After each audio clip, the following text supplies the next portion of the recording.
Hi everyone, I'm Hextasy, and today we're going to be playing through a hardcore Nuzlocke of Pokémon Scarlet using only Pokémon that I think belong in prison. If I think we can pin a crime to a Pokémon, then it's fair game and we can use it. But it's not always easy to figure out which of the available cute little critters are actually bloodthirsty monsters. Take our starter for example. Sprigatito is absolutely a criminal, but they're clever and cover their tracks well, and none of the charges will stick. We can't use Quaxley because being ugly isn't a crime, and that leaves us with Fuecoco, a good egg that would drop anything to help out a friend in need. Unfortunately, when a friend called asking for a ride, they didn't realize they were being used as a getaway driver from a bank robbery.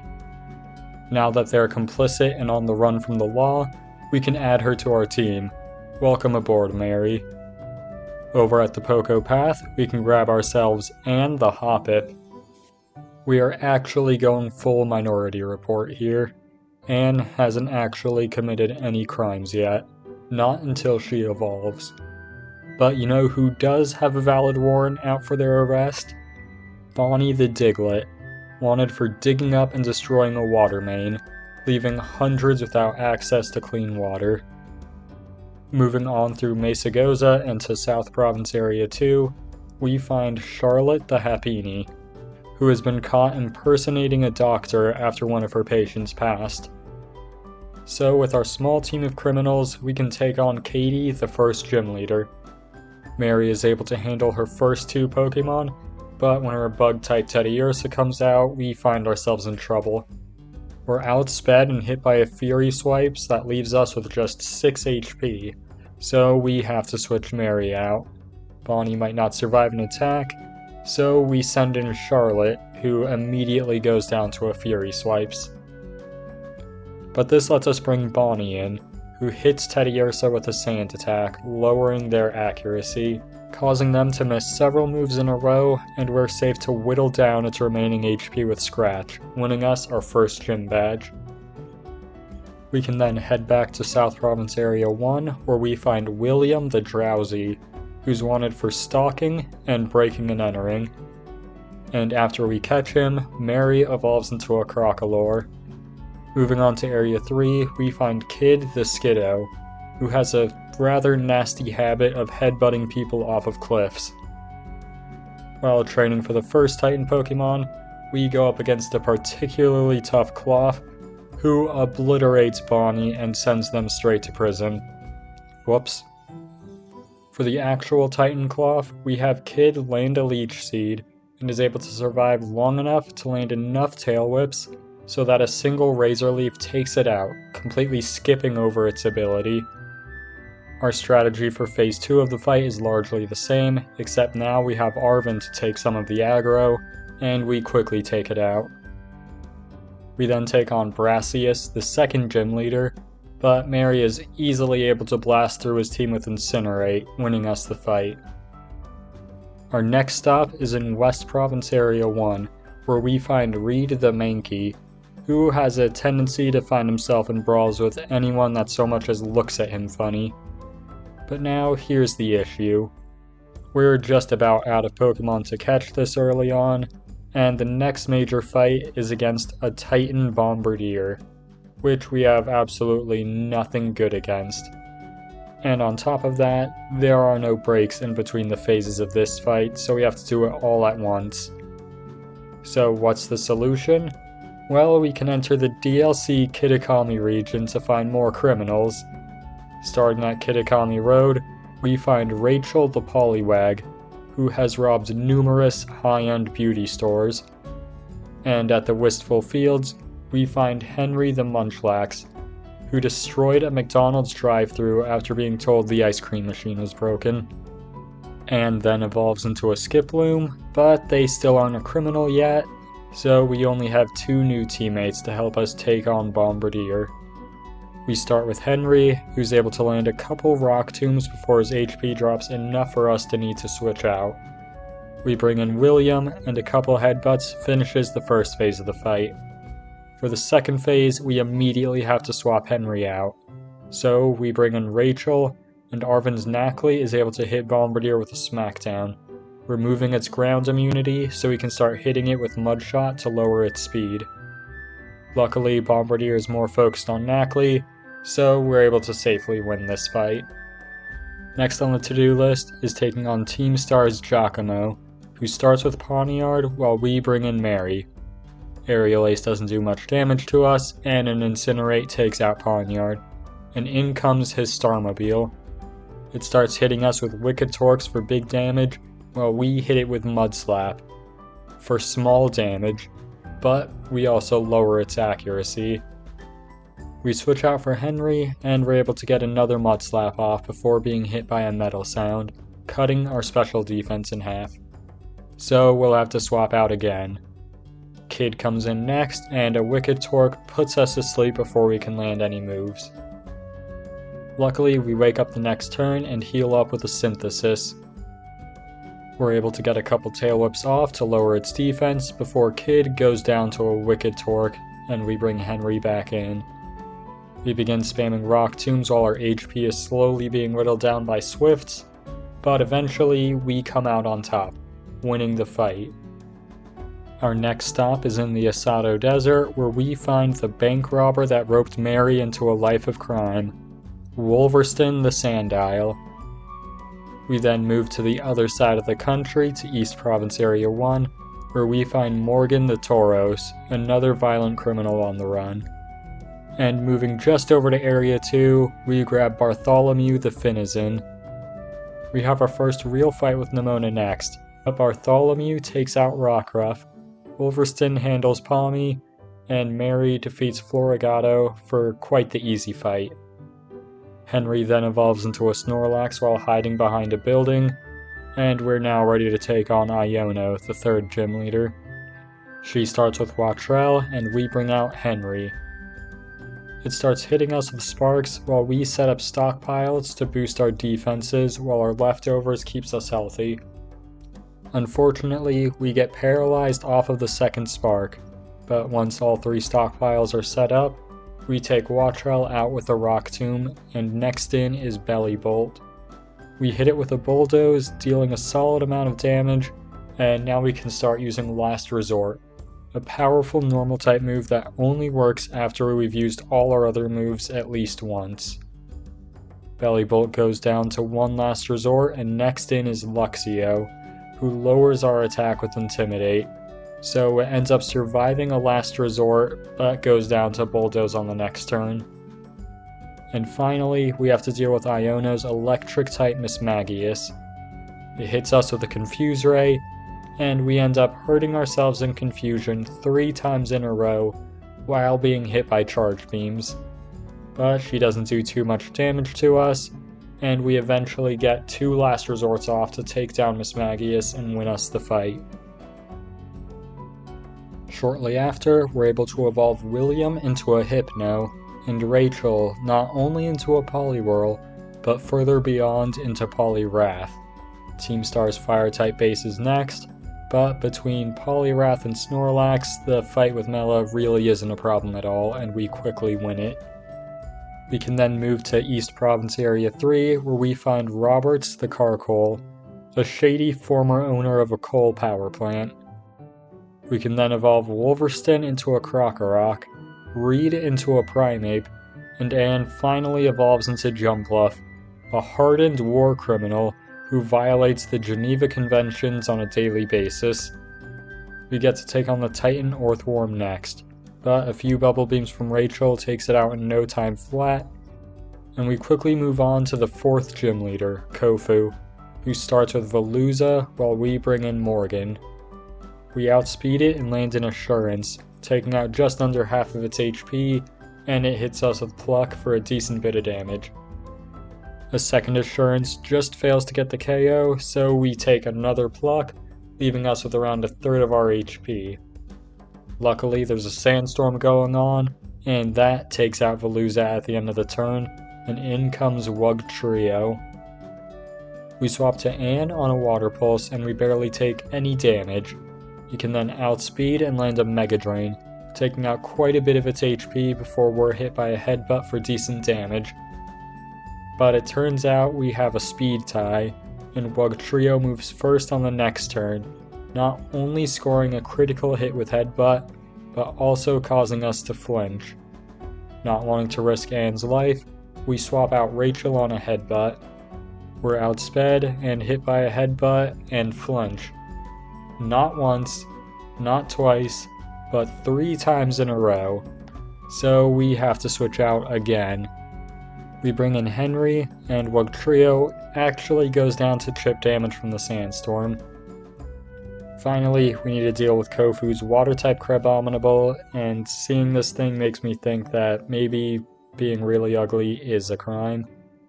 We're hit hard by a Rock Smash, and we retaliate with a Body Slam, taking out nearly half of its HP, but we probably should switch out. So we bring in William on a Crab Hammer, who loses half of his HP right away, and we can land a Psybeam, bringing the crab down to a quarter of its HP before another Crab Hammer takes out William. Can't say I'm sad about Hypno being sent to prison. We bring Anne back in, and a Mega Drain finishes off Crabominable, winning us the fight. Hold on a second. Yoink. Next up, we're heading to the Tag Tree Thicket, where we catch Jack the Zorua, who's wanted for identity theft, and we can take on Team Star's Poison-type base while we're here. Atticus starts with his Skuntank, and we start with Morgan.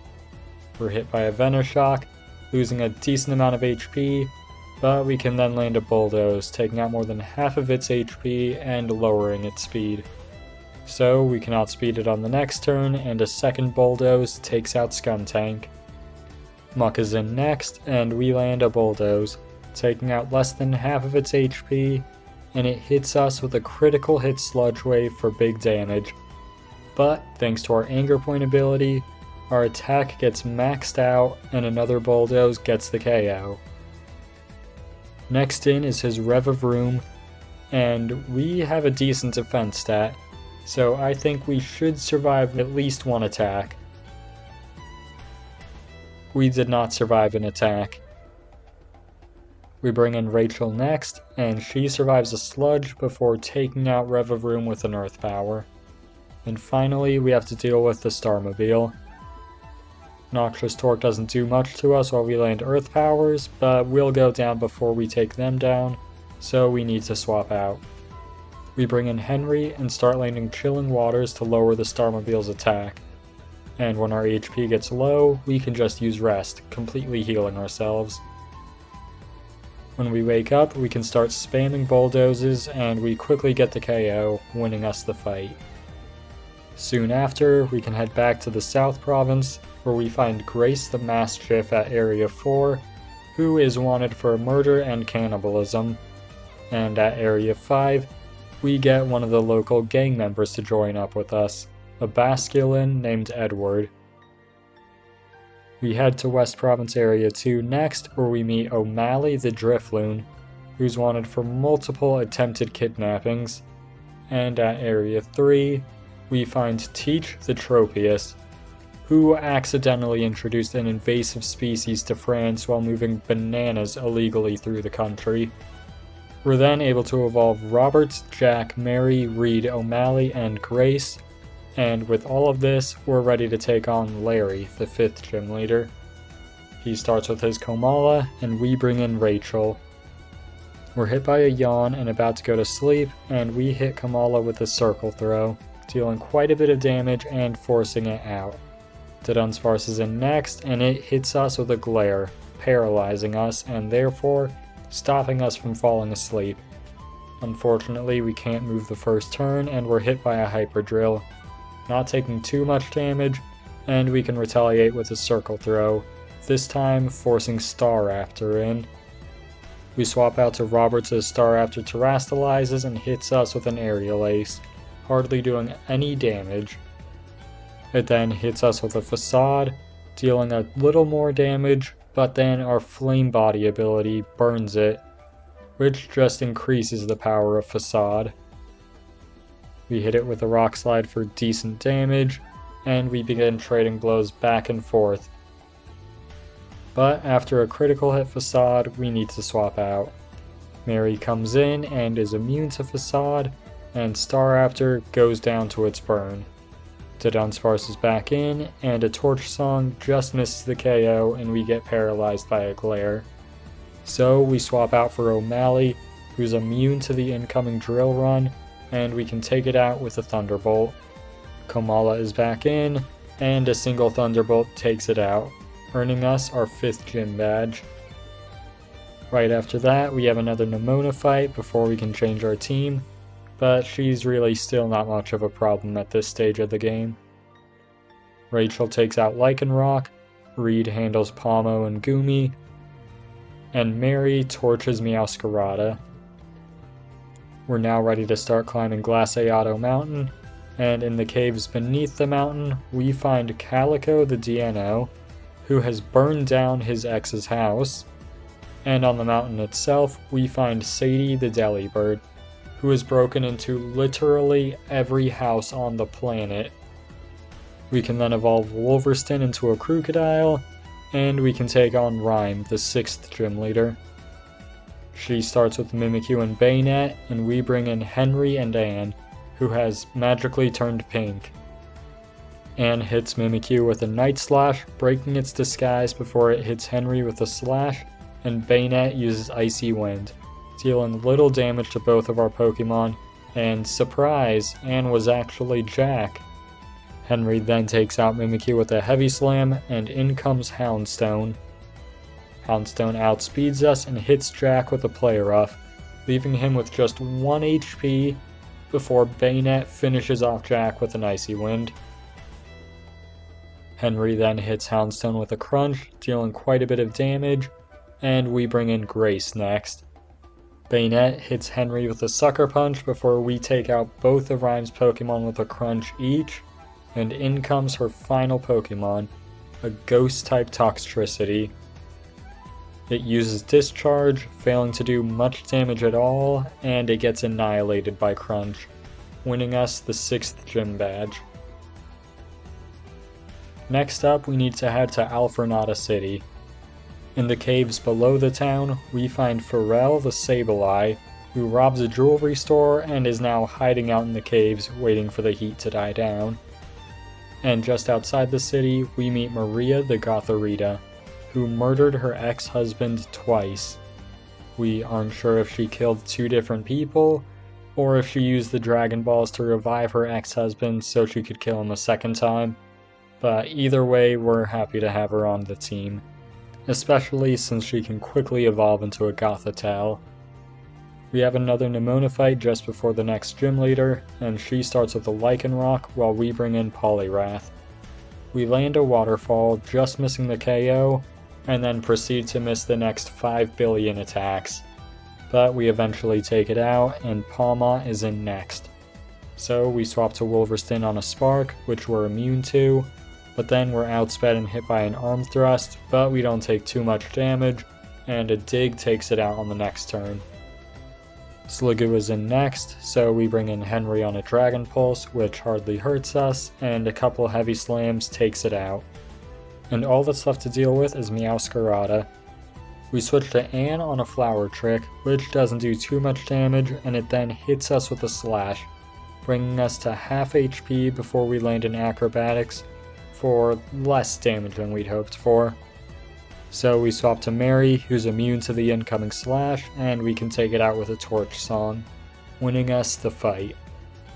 But now we can take on the 7th gym leader, Tulip, who starts with Farigiraf while we start with Grace, who outspeeds and takes out the Funky Giraffe with a single Crunch. Next in is Gardevoir, so we swap into Henry on a Dazzling Gleam, not taking too much damage. We're then hit by a Psychic, bringing us to just over half HP, and we retaliate with a critical hit Heavy Slam for the 1-hit KO. Espathra is in next, and a Psychic brings us to half HP before a Body Slam wipes out a solid chunk of its HP, and one more Body Slam takes it down. All that's left is her Psychic-type Florges. Moonblast deals quite a bit of damage and Crunch fails to get the KO, so we swap out for Mary in case it scores a critical hit. We don't take much damage from Moonblast, but on the next turn it lands a critical hit Psychic, nearly taking out Mary, but we pull through and a Shadow Ball takes out Florges, winning us the fight. Afterwards, we need to take on the Great Tusk Titan, and we immediately hit it with a Leech Seed before being hit by a Rapid Spin, removing the Leech Seed. So we have to hit it with another Leech Seed before we're brought into the yellow by a Brick Break. In order to stop another Rapid Spin from removing the Leech Seed, we swap into Drifblim, who somehow stops Great Tusk from rapidly spinning by just existing, I guess. But Great Tusk then hits us with a knockoff, nearly taking us out, and we land a pretty strong Shadow Ball. Not wanting to lose O'Malley, we swap into Pharrell, who takes a decent bit of damage from another knockoff. I mean to use Fake Out here, but I sneeze and accidentally use Shadow Claw, so we're open to another attack, but we luckily survive and are able to end the first phase of the fight. The second phase goes much more smoothly since Great Tusk is more focused on annihilating Arven's Scovillain than it is fighting us, and we quickly win the fight. I stared at this Q-Fin for a solid 15 seconds before I realized it was a shiny. Yoink. Anyways, we can now challenge Grusha, the 8th gym leader. He starts with a Frostmoth and we bring in Roberts. They take a turn to set up Tailwind while we set up Stealth Rocks, which will deal a decent bit of damage to all of Grusha's Pokemon when they're brought in. Frostmoth then hits us with a Blizzard, not doing too much, and we retaliate with a Heat Crash for the KO. Beartic is in next, so we swap out for Grace as it uses Earthquake, not dealing a lot of damage after Intimidate, but it can then use Icicle Crash, dealing a bit more damage and also causing us to flinch. Their Tailwind goes down, so now we outspeed and deal a solid amount of damage to Beartic with a Crunch, but it then lands a critical hit Ice Crash, nearly bringing Grace down. We swap out for Rachel, who takes very little from an incoming Icicle Crash, and we can take it out with a Waterfall in the next turn. Titan is in next, and we hit it with a Rock Slide, causing it to flinch before we take it out with a second Rock Slide. And finally, we need to deal with his Ice-type Altaria. We swap into Henry, who hardly takes any damage from its attacks, and nearly takes it out with a Heavy Slam. But we're then hit by an Ice Beam that freezes us and we can't move. And on the next turn we stay frozen. And we stay frozen. And we stay frozen. And we stay frozen. And we stay frozen. And we stay frozen. And we stay frozen. And we stay frozen. And then we thaw out and finish it with one more Heavy Slam, winning us the fight, after 9 turns of being unable to move.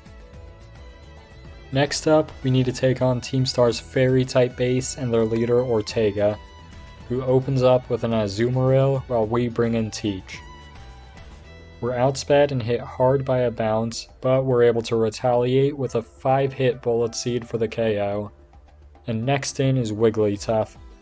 We hit it with a Bullet Seed, failing to get the KO, and we're hit pretty hard by a Play Rough, but we survive and one more Bullet Seed takes it out. Dachshund is in next, so we swap out to Henry, who can take it out with a couple Heavy Slams, and all that's left is his Starmobile.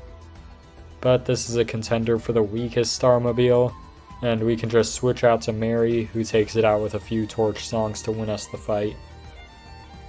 With that out of the way, we can go on our final catching spree of the run, starting with Lindsay the Tynamo at the North Sea, who is wanted for indecent exposure, Elizabeth the Tinkatuff at the Sokorat Trail, who destroys every government drone they see.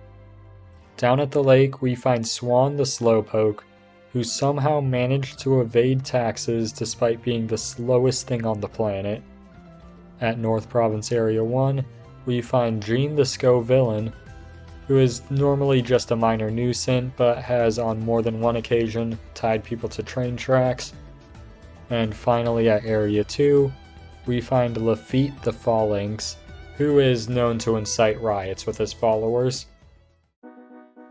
We evolve our newly caught Pokemon, and then this is where I mess up pretty badly. Turns out, for the next 7 major story battles, I wasn't recording, which is a huge shame since some pretty ridiculous events went down. Starting with our fight with Aerie, Team Star's fighting type leader, we quickly blow through her team until Annihilate comes out, and we're able to have O'Malley minimize its attack with Strength Sap before baton passing 3 stockpiles over to Mary, who then Torch Songs her way through the rest of Aerie's Pokemon for an easy win. Afterwards, we take on the final Titan Pokemon, but between Teach and Lindsay, they really never stood a chance. And then we took on the Elite Four.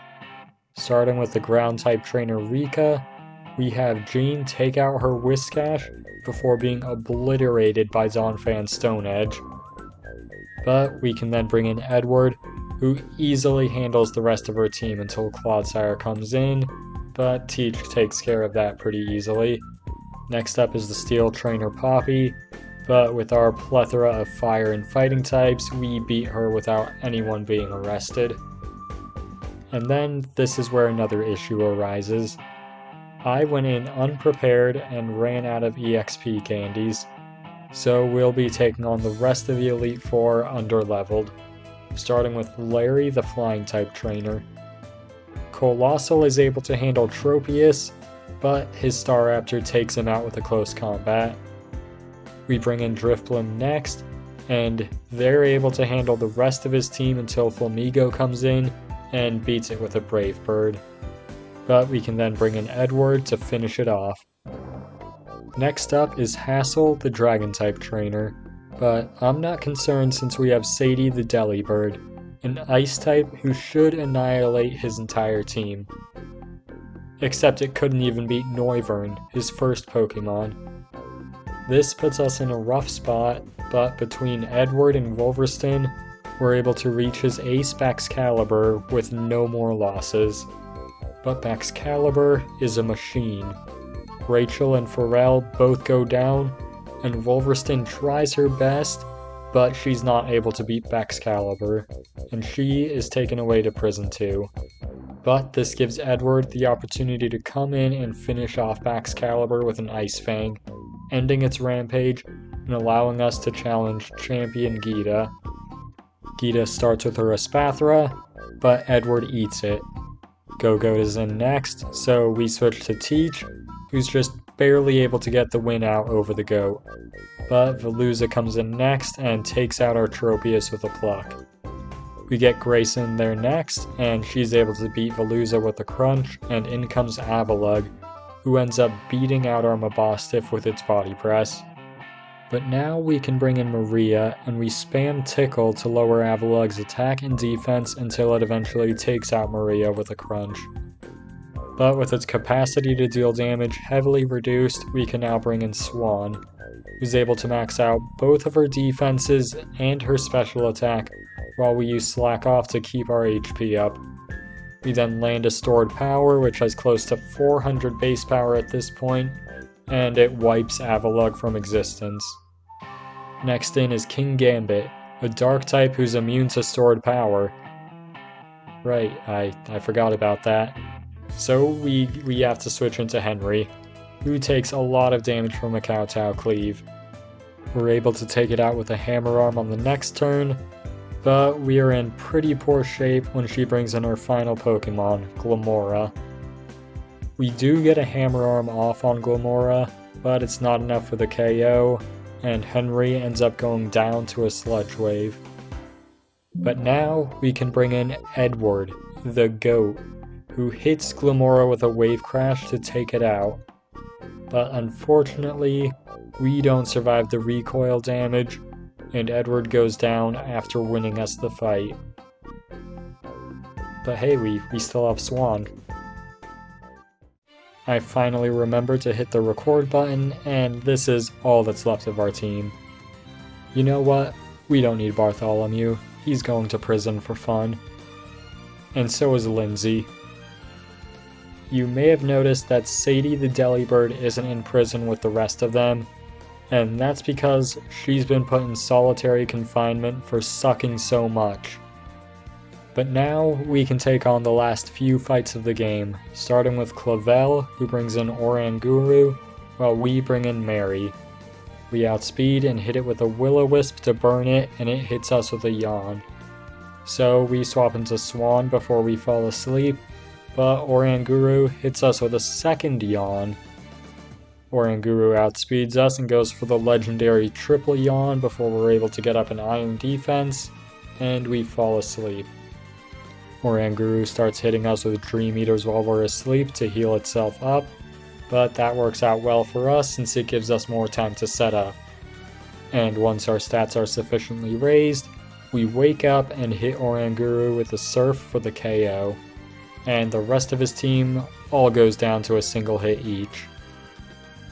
Next up is Penny, and we're doing pretty much the exact same strategy, except this time we have Mary using Snarl to lower Umbreon's special attack, and we have Anne paralyze it with a Stun Spore before we bring in Slowbro to set up and sweep her entire team. Shortly after this fight, we evolve Calico into a Hydreigon, and we can take on Arven, who starts with a Greedent, and we bring in Reed, who instantly punches the squirrel 6 feet under. His Scovillain is in next, but we outspeed it and hit it with a Rock Slide, just missing the KO but also causing it to flinch, so a Rage Fist on the next turn takes it out. Next in is Toedscruel, so we swap out for Calico, but it uses Spore, putting us to sleep. So we swap out again, this time for Elizabeth, who's immune to the incoming Sludge Bomb. But we aren't immune to the Earth Power that comes after that, which takes out more than half of our HP before we land a Skitter Smack, taking out half of its HP and dropping its special attack.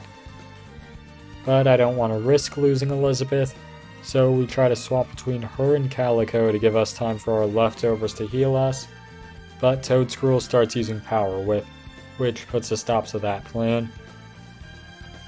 So we just have Calico tank a couple attacks before waking up and landing a Fire Blast, just missing the KO. Realizing we need more power, we use Nasty Plot before being put to sleep again.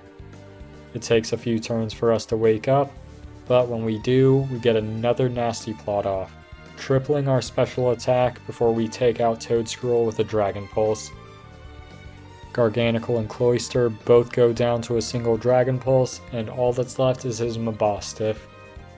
I'm tempted to switch out here because if we don't get the one-hit KO, then we lose Calico to a player off, but I decide to risk it, and luckily Dragon Pulse does get the one-hit KO. Next is our final battle with Nemona, and we bring in Calico to take on her Lycanroc. We outspeed it and take it out with a single Surf, and Pawmot is in next. So we swap into Reed as it goes for a close combat, which we're immune to. It outspeeds us on the next turn and hits us with a Double Shock, removing its electric typing before we could land a Stomping Tantrum, which now doesn't deal too much damage since it's no longer super effective. We're then hit by an Ice Punch, bringing us below half HP, and we land a Rage Fist for the KO. Next in is Dunsparce, but a single close combat takes it out and Orthworm is in next. We swap to Swan on an Iron Tail, not taking too much damage, but we also get our defense lowered. We then trade Earthquakes and Surfs back and forth, but Swan quickly comes out on top. Goodra is in next, so we swap to Elizabeth on a Dragon Pulse, which we're immune to. A couple player ups later, and Goodra goes down, and in comes her final Pokemon, the pure Grass-type Meowscarada. It hits us with a Thunder Punch, leaving us at just over half HP, and we retaliate with a Gigaton Hammer, leaving Meowscarada in poor shape. One more player up should end the fight, but it lands a Flower Trick, which ends up KOing Elizabeth. So we bring in Lafitte, and a priority first impression takes out Meowscarada to win us the fight. All that's left to do is to make our way through Area 0 before the final fight, and our team for the final fight is that a shiny Garganacl? Yoink. And our team for the final fight is Anne the Jumpluff, Mary the Skeledirge, Swan the Slowbro, Lafitte the Phalanx, Calico the Hydreigon, and Reed the Annihilate. So, let's get into our last battle. Professor Seda starts with our Slitherwing, and we bring in Anne, who outspeeds it, and a single acrobatics takes it out. Screamtail is in next, so we swap to Mary on an Ice Punch, which hardly does any damage. We're then hit by a Zen Headbutt, causing us to flinch, and then hit by another Zen Headbutt before we can land a Will-O-Wisp to burn it so we don't take as much damage. We begin spamming Torch Songs to boost our special attack, and Screamtail quickly goes down and Brute Bonnet comes in. But it doesn't go for the priority Sucker Punch, and we outspeed it and take it out immediately with a Torch Song. Sandy Shocks comes in next, so we swap into Calico as it uses Earth Power, but thanks to our Levitate ability, we take no damage. We just missed the KO with a Surf, but its Power Gem doesn't do much damage, and one more Surf finishes it off, and in comes Fluttermane. It also uses Power Gem, this time to a little more effect, and we respond with a Scary Face, cutting its speed in half, and we can then switch out to Reed, who hardly takes any damage from Power Gem. We can then outspeed Fluttermane and take it out with a single Rage Fist, and all that's left to deal with is her Roaring Moon, which gets a boost to its attack thanks to its booster energy. Roaring Moon hits us with a Dragon Claw, bringing us to just over half HP, and we land a close combat, getting the one-hit KO, winning us the fight and the run. Professor Seda then flies up into her machine and dies, knowing the police will never believe that someone just levitated up to their demise. We have to go on the run and evade the law with our friends and Penny. Anyways, I've been Hextasy. Thanks for watching.